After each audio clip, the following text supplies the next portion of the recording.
Neck disc problems can press on nerves and limit comfortable movement. This pressure may cause arm pain, tingling, or balance changes.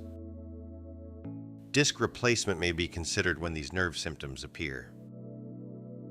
Symptoms must match what doctors see on MRI scans. MRI shows disc wear, meaning the disc has lost height. It may also show bone spurs called osteophytes near nerves. These findings help explain pressure on nerves or spinal cord.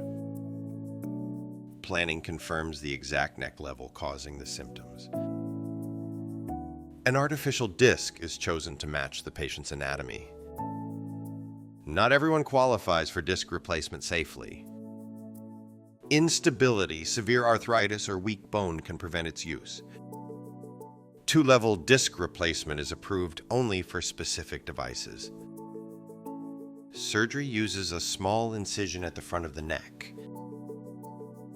The damaged disc is removed to decompress the nerves. An artificial disc is placed to maintain space and motion.